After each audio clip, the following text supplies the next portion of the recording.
The morning shift at the Galactic Council's monitoring station began like any other. Observer Zethkar settled into his chair and activated the long-range sensors that kept watch over thousands of star systems. His 4 eyes scanned the displays, with practiced boredom as data streams flowed across multiple screens. The third planet of the Sol system peered on his main monitor. That blue and green world the humans called Earth. Something was wrong. Zethkar's tentacles twitched as he stared at the readings. The constant chatter of radio signals that had buzzed from Earth for the past 3 centuries had stopped. No television broadcasts, no internet traffic, no military communications. The planet that had never been quiet for a single moment in recorded history was now completely silent. He checked his equipment twice, then called his supervisor. Senior Monitor Valthara arrived within minutes, her silver skin gleaming under the station's bright lights. She was an Altarian, a species known for their superior technology and even greater arrogance. Humans were just another primitive race. To her, barely worth the Council's attention. "The equipment must be broken," she said after glancing at the displays. "These humans never stop making noise. Check the quantum relays and reset the sensors." Zethkar did as ordered, but the readings remained the same. Earth was silent. Not just quiet, but completely without any form of electronic communication. It was as if 12 billion humans had simply stopped existing all at once. Meanwhile, on the outer edge of human space, Captain Jake Morrison stood on the bridge of the exploration vessel Aurora's Edge. A message he had received from Admiral Lisa Kane was unlike anything in his 20 years of service. No explanations, no reasons given, just a simple order that would change everything. "All stations, this is Captain Morrison," he announced to his crew. "We have received Priority Alpha. Orders from Terra Command. Operation Exodus is now in effect. All hands will implement Protocol 7 immediately." His crew exchanged worried glances. Protocol 7 was something they had trained for, but never expected to use. It meant the complete abandonment of their current mission and immediate departure from their assigned sector. No questions asked, no delays permitted. Chief Engineer Amy Foster looked up from her console. "Sir, Protocol 7 requires us to wipe all navigation data and destroy any equipment that might be recovered by hostile forces. Are you certain these orders are authentic?" Morrison nodded grimly. "Confirmed, Chief. Begin the data purge. We leave nothing behind that could help anyone follow us." Across human space, similar scenes were playing out on hundreds of ships and installations. Commander Ryan Torres received the same message at the mining station on Kepler 442b. The facility that had taken 5 years to build was being dismantled in a matter of hours. Every piece of equipment was loaded onto transport ships. Every computer core wiped clean. Every trace of human presence carefully removed. Dr. Helen Carter supervised the evacuation of the research facility on Proxima Centauri. Her team had been working on breakthrough terraforming technology that could transform dead worlds into garden planets. Now all their research was being packed into sealed containers and loaded onto unmarked vessels. The facility itself would be destroyed once they departed. The evacuation was happening everywhere at once. Mining colonies, trading posts, diplomatic stations, research facilities, and military bases. Every human outpost from the inner core to the distant frontier was being abandoned. The operation had clearly been planned for years, maybe decades. Supply ships appeared at remote locations with perfect timing, carrying exactly the right equipment needed for each evacuation. Back at the Council monitoring station, more reports were coming in. Observer Krex Thule from the Communications Department reported that all human diplomatic channels had gone dark. Ambassador Susan Wright, who had represented humanity at the Council for 12 years, had not responded to any messages for the past 6 hours. Her office on the Council station was empty, her personal belongings gone. "Perhaps they are having some kind of technical problem," suggested Junior Monitor Thuvan. "Humans are not known for their reliable technology," Velthara agreed. The Altarians had always considered humans to be a backward species that had somehow stumbled into space travel. Their ships were crude, their weapons primitive, their technology barely functional by galactic standards. If their communication systems had failed, it would hardly be surprising, but the silence continued. Hour after hour, Earth remained quiet. The constant stream of television signals, radio chatter, and internet traffic that had marked human civilization for centuries had simply stopped. It was as if someone had thrown a switch and turned off an entire planet. On Europa, Lieutenant Colonel Ben Parker was overseeing the final phase of the evacuation from the military base that had protected the outer Sol system for 30 years. His soldiers worked with quiet efficiency, loading the last of their equipment onto transport ships. The base's powerful defensive weapons were being carefully dismantled and packed away.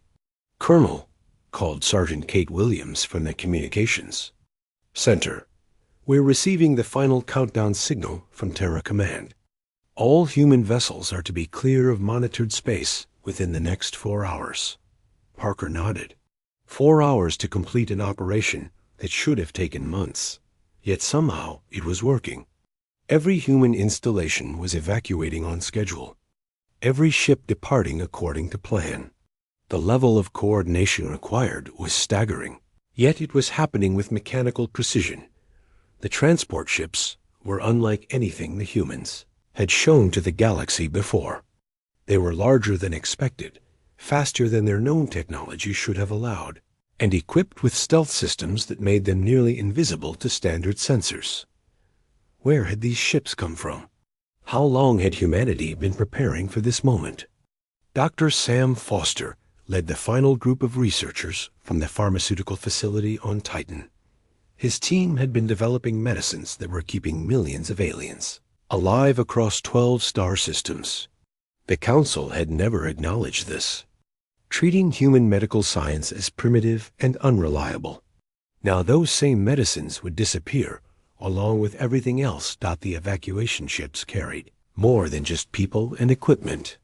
They took with them decades of accumulated knowledge about galactic civilization, detailed maps of unexplored regions, strategic intelligence about potential threats, and most importantly, information about dangers that the Council had refused to believe existed. As the last human vessel cleared the Sol system, Admiral Lisa Kane stood on the bridge of her command ship, watching Earth grow smaller on the main screen. The planet that had been humanity's home for millions of years was now empty, its cities silent, its lights beginning to dim as automated systems shut down one by one. "Admiral," reported Commander Dan Mitchell from the navigation station, "all human vessels have successfully reached the first rendezvous point. Operation Exodus is complete." Kane nodded slowly. 47 years of faithful service to the Galactic Council was ending. 47 years of being dismissed as primitives, of having their warnings ignored, of watching the galaxy stumble toward disaster while the Council argued about trade quotas and territorial boundaries. "Set course for the deep void coordinates," she ordered. "It's time to join the others." The human fleet disappeared into the darkness between stars, leaving behind empty worlds and a galaxy that would soon learn the true cost of arrogance. Behind them, the Council's monitoring stations detected nothing but silence, where once the most energetic civilization in known space had thrived. Earth continued to orbit its sun, blue and beautiful, and utterly empty, while 12 billion humans began their journey to a destination that no alien mind could imagine. 3 months had passed since the last human transmission, and the Galactic Council was finally taking notice. Senior Analyst Krexthal led the first official investigation team to Earth, expecting to find a simple explanation for the communication blackout. Perhaps a solar flare had damaged their primitive technology, Or maybe they were dealing with some kind of planetary disaster. The team's ship entered Earth's orbit on a clear morning, and Krexthil immediately knew something was terribly wrong. The planet below showed no signs of the bustling activity that had marked human civilization for centuries. No aircraft moved through the skies, no ships crossed the oceans, no lights twinkled in the cities during the night cycle. "Take us down to the largest population center," Krexthil ordered his pilot. The ship descended toward what humans had called New York, a massive city that once housed nearly 20 million people. The landing party stepped out onto empty streets, lined with abandoned vehicles and silent buildings. The investigation team spent days exploring the empty city. They found no bodies, no signs of struggle, no evidence of disease or disaster. The humans had simply vanished, leaving behind their belongings as if they had stepped out for a moment and never returned. Food was still fresh in refrigerators. Electronic devices were still powered on, but the people were gone. Dr. Amy Foster's apartment in Manhattan showed signs of careful preparation rather than hasty departure. Her personal items were gone, but she had left behind technical manuals and research notes that would have been valuable to any scientist. It was as if she had deliberately chosen what to take and what to leave. The same pattern repeated across the globe. In London, Commander Ryan Torres had clearly spent time organizing his military records before departing. Classified documents were missing, but routine paperwork remained neatly filed. In Tokyo, Dr. Helen Carter's research laboratory showed signs of systematic dismantling rather than abandonment. This was planned, Krexthil reported to the council. The humans didn't vanish suddenly. They organized this evacuation carefully, over a long period of time. The question is why, and where did they go? Similar reports flooded in from across human space. Investigation teams found empty mining colonies, abandoned trading posts, and silent military installations. Every human facility showed the same pattern of careful evacuation rather than emergency departure. Captain Jake Morrison's exploration vessel had left behind detailed star charts of the local sector, but the long-range navigation data was completely wiped. The mining colony on Kepler 442b told the most disturbing story. The facility had been completely dismantled with surgical precision. Every piece of valuable equipment was gone, every computer core wiped clean, every trace of advanced technology removed. Yet the basic infrastructure remained intact, as if the humans had wanted to show exactly how thoroughly they could erase themselves when they chose to. Lieutenant Colonel Ben Parker's military base on Europa revealed the scope of human preparedness.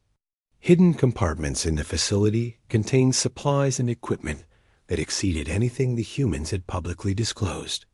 Their weapons were more advanced than Council intelligence had estimated, their defensive systems more sophisticated than their primitive appearance had suggested.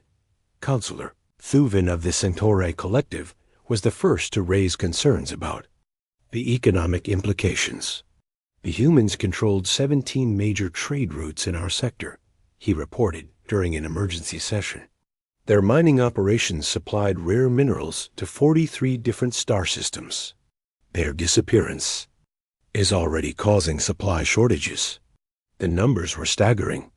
Human-operated facilities had been quietly supporting the galactic economy in ways the Council had never fully realized. Chief Engineer Matt Johnson's fuel refineries on Titan had supplied energy to hundreds of ships every month. Director Kate Williams' agricultural worlds had fed millions of aliens across the Outer Rim. Dr. Sam Foster's pharmaceutical research had kept entire populations healthy. Admiral Susan Wright's final message, discovered in her abandoned office, was brief, but troubling. "We tried to warn you," it read. "The universe is bigger than your arrogance allows you to see. We've found our own path among the stars, and we won't be coming back." The message raised more questions than it answered.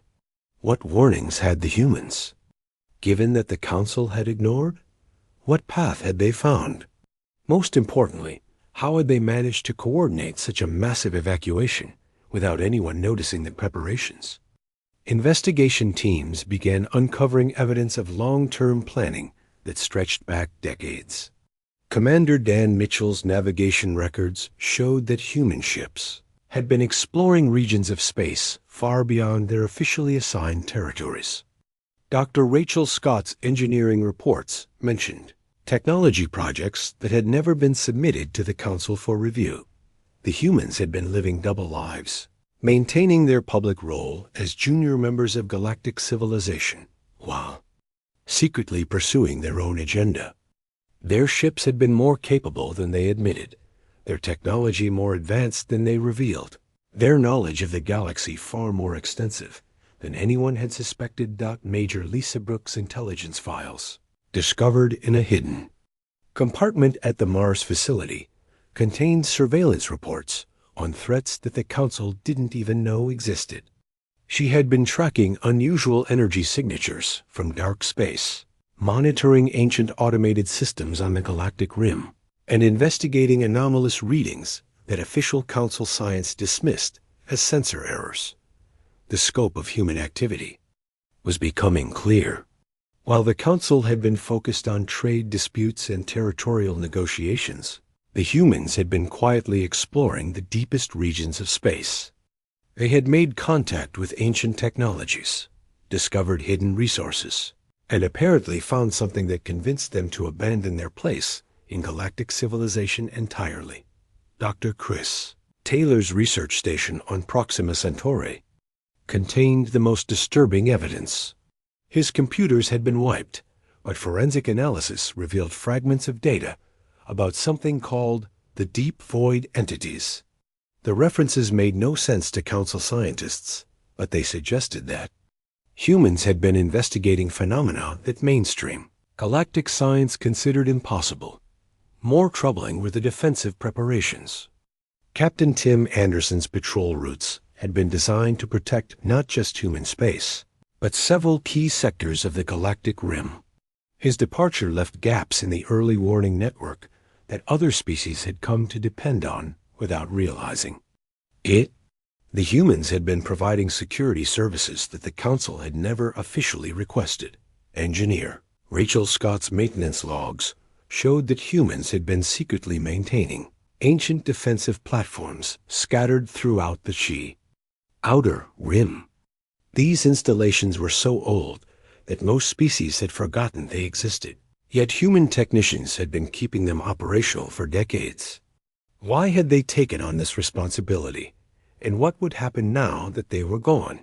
The first member species began expressing concerns about their security and economic stability. The Taosetians, who had depended heavily on human-manufactured medical supplies, announced they were considering alternative arrangements for their healthcare needs. The Vegan Trade Consortium reported that shipping costs had increased by 30% due to the disruption of human-controlled trade routes. General Paul Murphy's military records, discovered at the defense headquarters on Luna, revealed the most shocking truth. The humans had been preparing for a threat that the Council refused to acknowledge. References to dark space incursions and ancient enemy movements filled his classified reports. He had been trying to warn the Council about something approaching from beyond the galactic rim, but his reports had been dismissed as primitive paranoia. As the investigation teams returned with their findings, the Galactic Council faced an uncomfortable reality. The species they had dismissed as backward primitives had been far more advanced and capable than anyone had imagined. They had been protecting galactic civilization from threats that the Council didn't even believe existed, and they had been planning their departure for years while maintaining perfect secrecy. The humans were gone, and they had taken with them knowledge, technology, and capabilities that the galaxy was only beginning to understand. Worse still, they had left behind warnings about dangers that were apparently real enough to convince an entire species to abandon their home and disappear into the void. Counselor Valfara, who had dismissed the initial reports as equipment failure, now faced the possibility that her arrogance had blinded the Council to the loss of their most valuable allies. The humans had tried to warn them, tried to prepare them, and tried to protect them. In return, they had received only contempt and dismissal. Now they were gone, and the galaxy was beginning to understand what it had lost. 6 months after humanity's disappearance, the galactic economy began to show the first signs of serious strain. What had started as minor supply disruptions was now cascading into a full crisis that threatened the stability of dozens of star systems. The Galactic Council was learning the hard way that the humans they had dismissed as primitives had actually been the backbone of interstellar commerce. Counselor Zareth of the Vegan Trade Consortium stood before the emergency economic session with grim news. 17 member species are now reporting critical shortages of essential goods, he announced. The human trade networks that we took for granted have collapsed completely, and we have no way to replace them quickly. The statistics were devastating. Chief Engineer Matt Johnson's fuel refineries on Titan had supplied 40% of the processed energy used by Council fleets. Without those facilities, ships were running on emergency reserves, while fuel prices skyrocketed across known space. The military was being forced to reduce patrol schedules and cancel exploration missions. Director Kate Williams' Agricultural Worlds had fed over 200 million aliens across 12 star systems.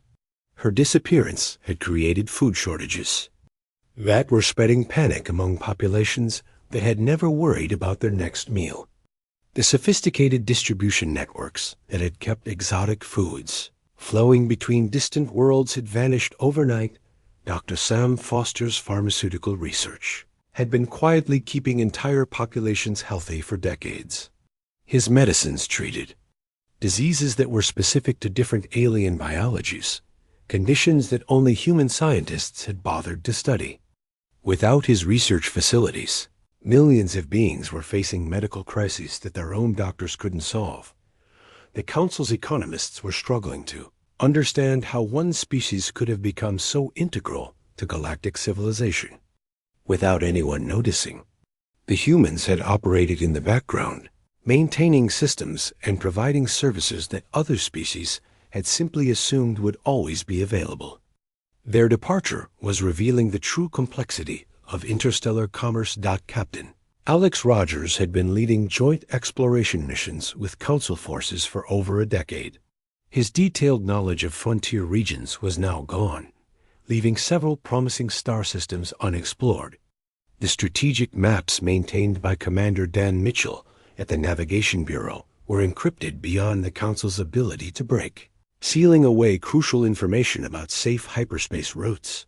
The financial markets were in chaos. Human banks had provided currency exchange services between dozens of different monetary systems. Their disappearance meant that trade between many species had become nearly impossible. Companies that had built their business models around human logistics networks were going bankrupt as they couldn't move their goods to market. Rachel Scott's manufacturing facilities had produced specialized components that were used in everything from life support systems to faster-than-light drives. Her factories hadn't just been supplying human ships. They had been quietly providing parts to alien manufacturers who had found human engineering to be more reliable than their own alternatives. The ripple effects spread through every sector of the galactic economy. Mining operations that had depended on human-designed equipment were shutting down. Transportation companies that had used human navigation data were losing ships in previously safe hyperspace lanes. Research institutions that had relied on human-manufactured scientific instruments were canceling projects. Major Lisa Brooks had been more than just a military intelligence officer. Her civilian work involved coordinating security for trade convoys traveling through dangerous regions of space. Without her protective networks, piracy was increasing dramatically in the Outer Rim territories. Merchant vessels that had traveled safely for years were now being attacked by raiders who knew the human patrols were gone. The Taosetians became the first species to announce their withdrawal from the Galactic Council. Their representative, Ambassador Kethval, explained the decision in terms that shocked the assembly. "Our people are dying from diseases that only human medicine could treat," he said. "We must seek alternative arrangements for our survival, even if it means leaving this body." Other species began making similar calculations. The Rigelian Mining Collective announced they were shutting down operations in 3-star systems because they couldn't obtain the human-manufactured equipment needed to extract resources from high-gravity worlds. The Andromedan Cultural Exchange suspended their programs because human translators had been the only ones capable of accurately conveying meaning between certain alien languages. Dr. Chris Taylor's research had extended far beyond pure science. His laboratories had been developing solutions to environmental problems that affected multiple worlds. Without his work, several planets were facing ecological collapse as their terraforming systems began to fail. The humans had been quietly maintaining the life support systems for entire civilizations. The security implications were becoming as serious as the economic ones. Colonel Jack Davis had been coordinating rapid response teams that protected key infrastructure across dozens of star systems. His absence meant that critical facilities were now vulnerable to both accidental failure and deliberate sabotage. General Paul Murphy's defensive networks had been protecting more than just human space. His early warning systems had been quietly monitoring threats to the entire galactic rim, providing intelligence that had kept the Council's military forces prepared for potential dangers. Without that information, the outer territories were becoming dangerously exposed. The Council's emergency economic measures were proving inadequate. Attempts to replace human services with alternatives from other species were failing because no one else had the combination of technical skill, logistical experience, and willingness to work in dangerous or remote locations that the humans had provided. Captain Tim Anderson's patrol routes had covered regions that other species considered too hazardous or unprofitable to monitor. His departure meant that entire sectors of space were now unguarded, creating opportunities for criminal organizations and hostile forces to operate without interference. The diplomatic consequences were as severe as the economic ones. Ambassador Susan Wright had been more than just humanity's representative to the Council. She had served as a mediator in disputes between other species, using human neutrality and practical, problem-solving skills to resolve conflicts that might otherwise have led to war. The psychological impact on galactic civilization was profound. For centuries, other species had looked down on humans as crude, violent, and technologically backward.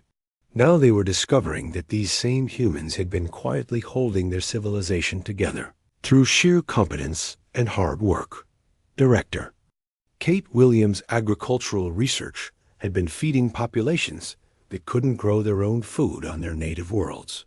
Dr. Helen Carter's terraforming technology had been making dead planets habitable for species that were running out of living space. Engineer Rachel Scott's manufacturing processes had been providing essential goods at prices that other species couldn't match. The humans had been operating a shadow economy that was more efficient and more extensive than the official galactic trade networks. They had been providing services that other species didn't even know they needed until those services were gone. Their departure was revealing the true depth of galactic civilizations. Dependence on the species they had dismissed as inferior. As the economic crisis deepened, some council members began to realize that their arrogance had cost them more than just one member species. They had lost the workers who kept their civilization functioning, the explorers who found new resources, the defenders who protected their borders, and the innovators who solved their most difficult problems. The humans had tried to warn them about threats from beyond the galactic rim, but the Council had dismissed these warnings as primitive paranoia. Now they were discovering that the humans had been preparing for dangers that were apparently real enough to convince an entire species to abandon everything they had built and disappear into the void. The economy was collapsing. Member species were leaving the Council, and the security situation was deteriorating rapidly. The cost of arrogance was becoming clear, but the bill was far from paid in full. 1 year after humanity's departure, the Galactic Council faced a security crisis that made their economic problems seem minor by comparison. The defensive networks that humans had quietly maintained across the Outer Rim were failing one by one, leaving entire sectors vulnerable to threats that the Council was only beginning to understand. Captain Tim Anderson's patrol routes had covered the most dangerous regions of known space, areas where other species refused to venture due to the risks involved. His absence meant that criminal organizations were moving freely through territories that had been secure for decades. The notorious Blood Claw Syndicate, which had been contained to a handful of systems, was now expanding rapidly across the unguarded frontier. Commander Ryan Torres had been more than just a mining station supervisor. His facility on Kepler 442b had served as an early warning post for hostile activity in that sector. The sophisticated sensor arrays he had maintained were now offline, creating a blind spot that raiders were already beginning to exploit. The first major attack came without warning. A merchant convoy traveling through the Vega system was ambushed by pirates who should never have been able to operate in that region. The convoy's distress signal revealed that their attackers had used tactics and equipment that suggested they had inside knowledge of Council defensive procedures. Colonel Jack Davis had been responsible for training rapid response teams that protected critical infrastructure across dozens of star systems.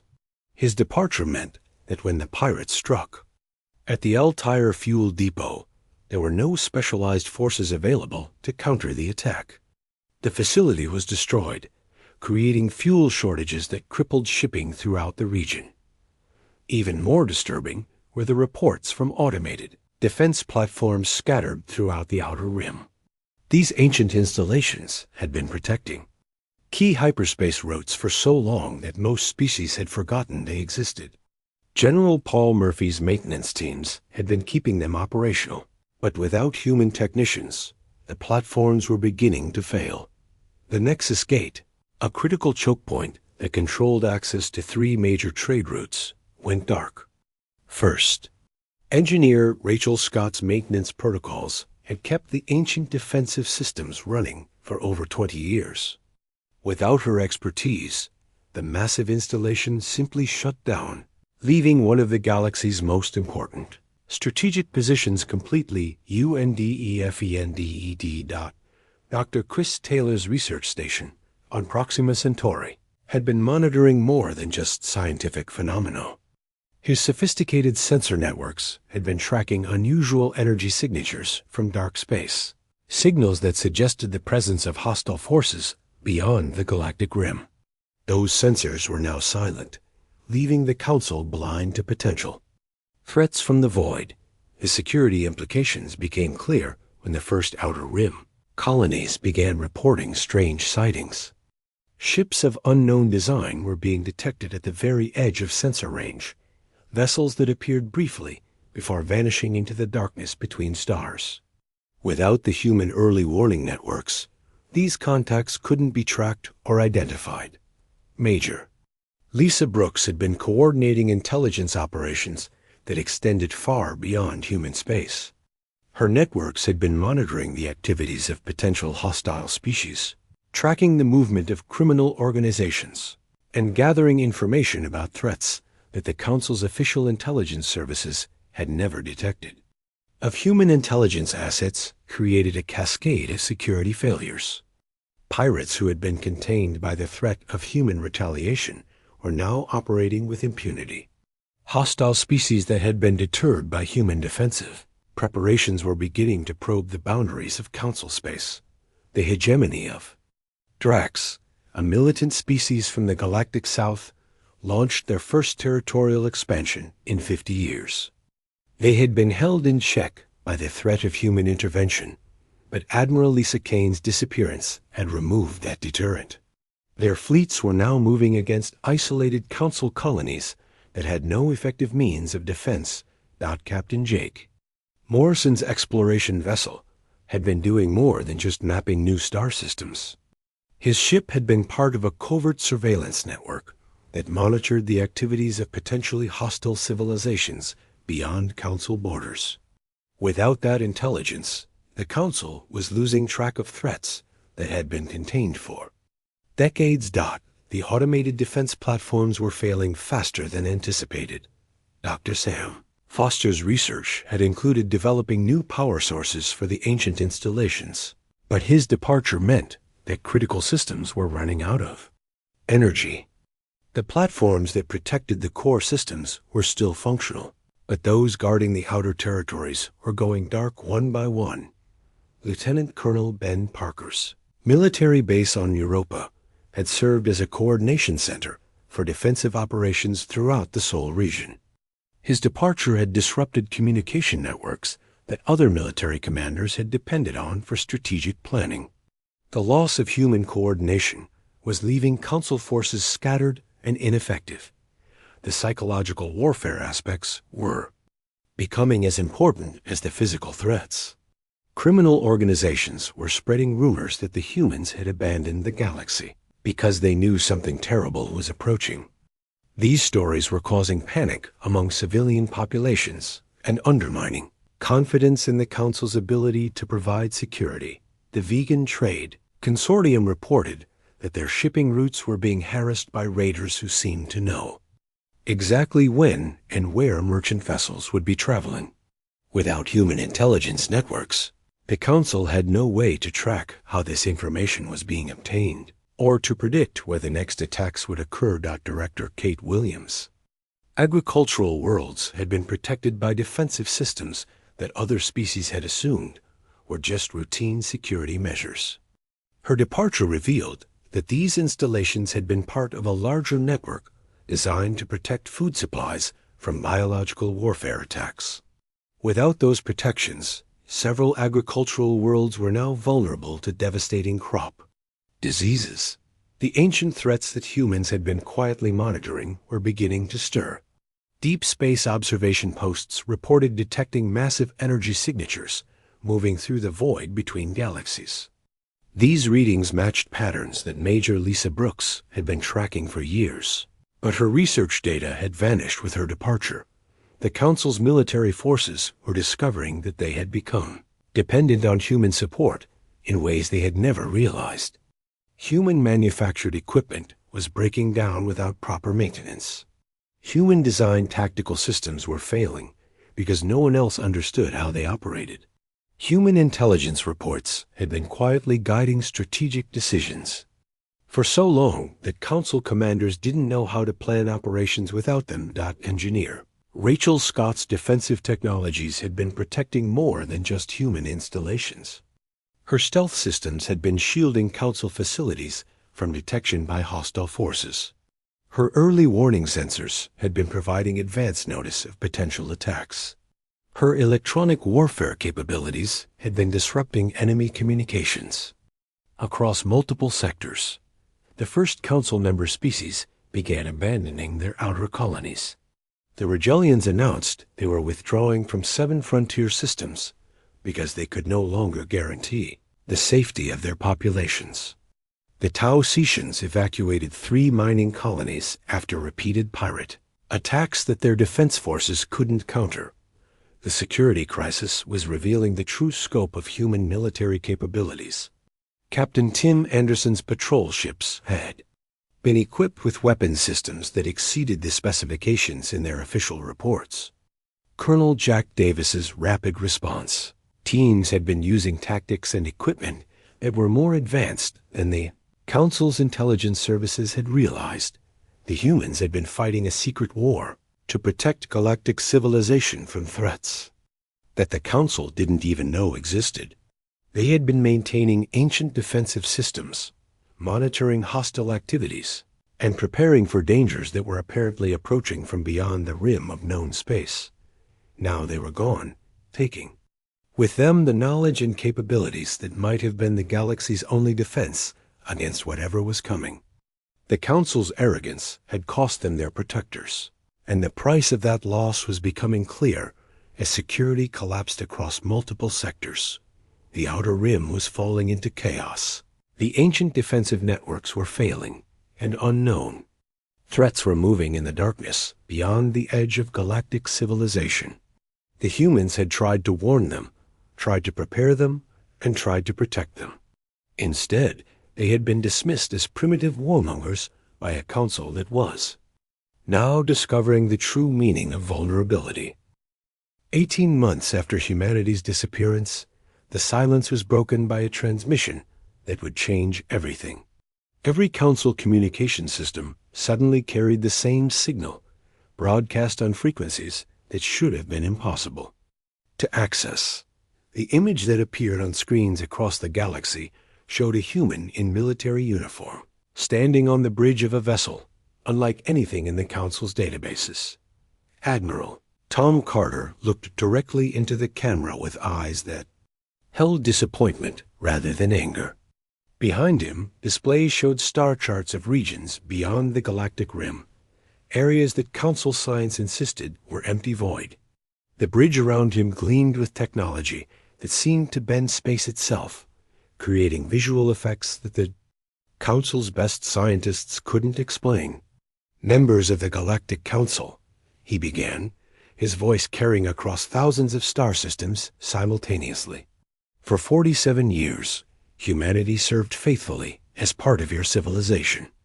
We shared our innovations freely, protected your borders without recognition, and asked only for basic respect in return. Instead, you called us primitive. You dismissed our warnings as paranoid fantasies.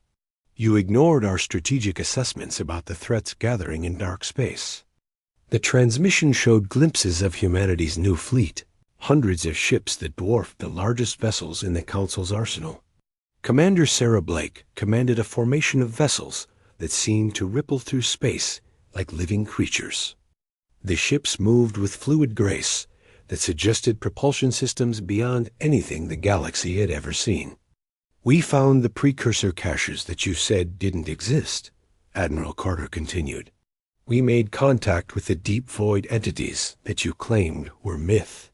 While you argued about trade quotas and territorial disputes, we were preparing for the real threats to galactic civilization. We tried to prepare you as well, but arrogance has consequences." Dr. Mark Taylor appeared on the transmission, demonstrating technology that violated the known laws of physics.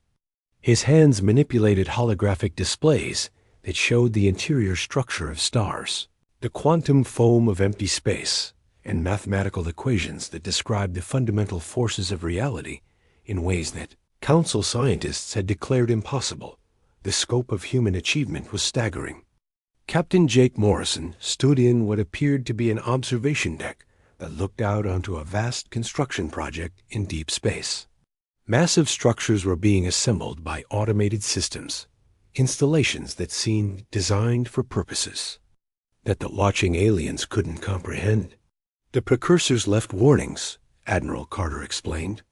"Ancient markers scattered throughout the galaxy that told of a threat from beyond the void. We found those markers, decoded their messages, and discovered that the danger they described was real and approaching. We tried to share this information with the Council 5 years ago. Your response was to classify our reports as unsubstantiated speculation and to suggest that humans were unfit for deep space exploration." The transmission shifted to show Commander Ryan Torres working alongside beings that were clearly not human. These entities seemed to be made of living energy, their forms shifting and flowing like controlled plasma. They were working together on projects that involved manipulating the basic structure of space and time. "The deep void entities are not hostile," Admiral Carter continued. "They are refugees from a previous galactic cycle, survivors of the last time the Devourers emerged from dark space. They have been waiting in the void between galaxies for millions of years, hoping to find species capable of understanding the threat and preparing to face it." Engineer Rachel Scott appeared next, standing in what looked like a massive weapons testing facility. The devices being tested created effects that tore holes in space itself, weapons that could unmake matter at the quantum level. The implications were terrifying and magnificent at the same time. We spent decades learning from the void entities, understanding the technology of the precursors, and preparing for what was coming. We built ships that could survive in dark space, weapons that could fight enemies that exist partially outside normal reality, and defensive systems that could protect entire star systems from annihilation. The transmission showed glimpses of human colonies in regions that shouldn't have been able to support life. Dr. Helen Carter was working on worlds that existed in the spaces between dimensions, places where the normal rules of physics didn't apply. These installations were clearly designed as refuges, safe havens that could survive even if the galaxy itself was destroyed. We invited other species to join our preparations, Admiral Carter said. We offered to share our discoveries, to teach what we had learned from the precursors and the void entities. The response was always the same. We were told that our theories were impossible, our evidence was flawed, and our technology was too primitive to be taken seriously. Major Lisa Brooks appeared on screen, standing in what was clearly a command center monitoring threats from across the galaxy. Her displays showed energy signatures moving through dark space, massive forms that dwarfed entire star systems. The scale of what was approaching made the Council's territorial disputes seem laughably trivial. The Devourers are not a single species, Admiral Carter explained. They are a collective consciousness that consumes entire galaxies, breaking down matter and energy to fuel their expansion across the universe. They have already destroyed 7 galaxies in this cluster. Ours is next on their path. The transmission showed Dr. Sam Foster working in laboratories that existed in folded space, research facilities that were simultaneously in multiple locations throughout the galaxy. His teams were developing countermeasures against weapons that operated on principles the Council couldn't understand. We tried to warn you about the advanced scouts 5 years ago. Those energy signatures that Dr. Chris Taylor detected were reconnaissance probes, mapping our galaxy's defenses and identifying the most efficient routes for the main invasion. When we presented this evidence to the Council, we were told that humans were seeing patterns in random noise because we lacked the scientific sophistication to interpret the data properly. Captain Tim Anderson appeared next, commanding a fleet of vessels that seemed to phase in and out of normal space.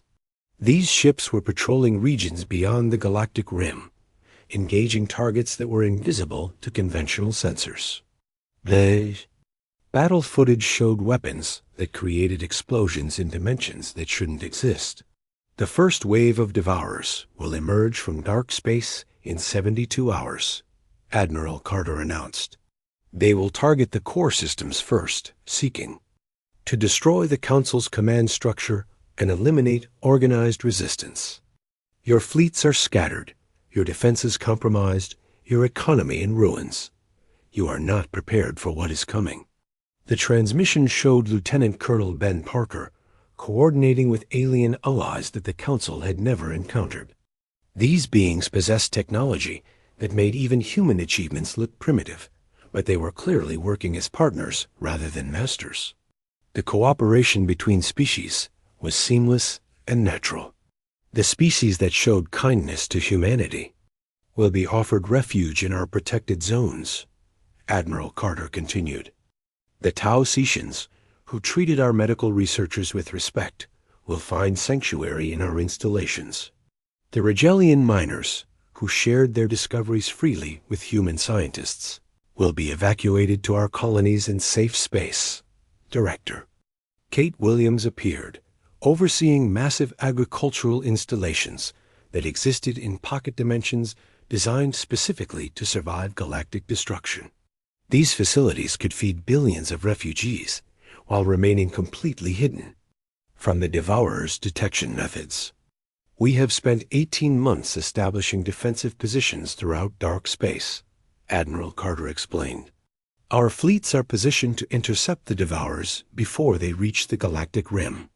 Our weapons are designed to fight enemies that exist partially outside normal reality. Our refuges can shelter entire populations until the threat passes.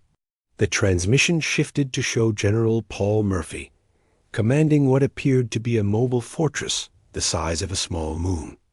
The installation was armed with weapons that could crack planets and defended by barriers that existed in 11 dimensions simultaneously. It was clear that humanity had become something far beyond what any council member had imagined possible. The council chose arrogance over wisdom, Admiral Carter said. You dismissed our warnings, ignored our evidence, and rejected our offers of cooperation. The consequences of that choice are now approaching at faster than light speed. In 72 hours, you will face an enemy that has consumed galaxies, and you will face them alone. Commander Dan Mitchell appeared on screen, working with navigation systems that mapped routes through dimensions that normal space couldn't access. His charts showed escape routes that led to regions where the Devourers couldn't follow, but those routes required technology that only humanity possessed. We will remember those who showed us kindness, Admiral Carter continued. Individual members of various species who treated humans with respect will find that our evacuation ships are already en route to collect them. But the Council, Pezenju institution, the civilization that chose contempt over cooperation, will face the Devourers with whatever resources it has left.